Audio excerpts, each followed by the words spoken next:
আজকে আপনাদের সাথে শেয়ার করব আমার দুঃখের একটা কাহিনী। হ্যালো ফ্রেন্ডস, আপনারা সবাই ভালো আছেন আশা করি। আমিও ভালো আছি। আজকে আমার বারান্দা বাগানের এই বাগান থেকে অন্য জায়গায় নিয়ে যাব। আমরা যারা ভাড়া থাকি তারা বাগান করলে তাদের যে কী কষ্ট যারা করে তারাই বোঝে। এইখান থেকে আমাদের বাসাটা চেঞ্জ করা হয়েছে। আমরা আজকে অন্য বারান্দায় এই গাছগুলো নিয়ে যাব।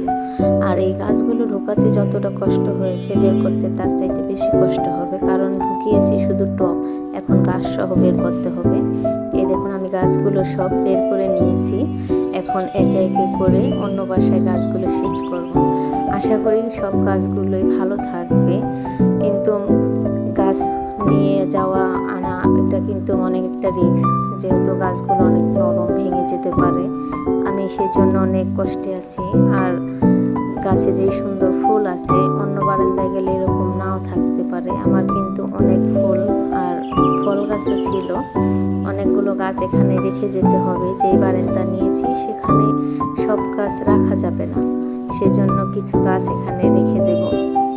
যার বাসায় ছিলাম তাদেরকে দিয়ে যাব আর কি ভেবেছি। এখন গাছগুলো নিয়ে যাব। এই যে আমি নতুন বাসায় কিন্তু সব গাছগুলো নিয়ে এসেছি আর বারান্দাতে রেখে দিয়েছি। এই গাছটাকে রিপোর্টিং করে দেব, কারণ এই গাছটা অনেক শিকড় হয়ে গেছে নিচে। আর টবটাকেও চেঞ্জ করে দেব। আমি কিন্তু বেশিরভাগই 5 লিটার বোতল কেটেই গাছ লাগাই।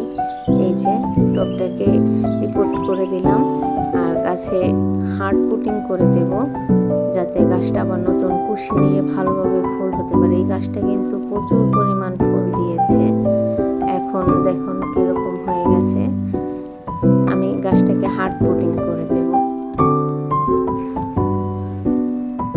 হার্ড পুটিং করার পরে দেখবেন কি সুন্দর নতুন নতুন কুশি হয়েছে। আমি হার্ড পুটিং করে দিয়েছি।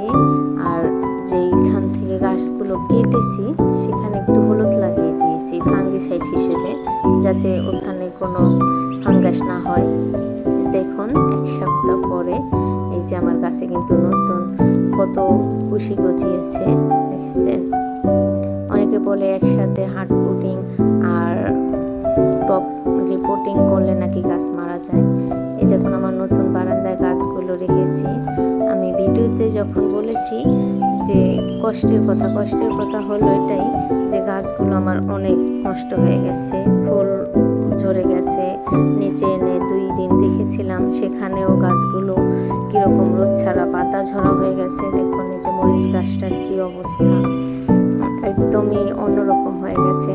আর অনেকগুলো গাছ তো মারাও গেছে। আমার মনটা সেজন্য খুবই খারাপ যে অনেকগুলো গাছ আমার নষ্ট হয়ে গেছে। এখানে এখন যে কটা ছিল সব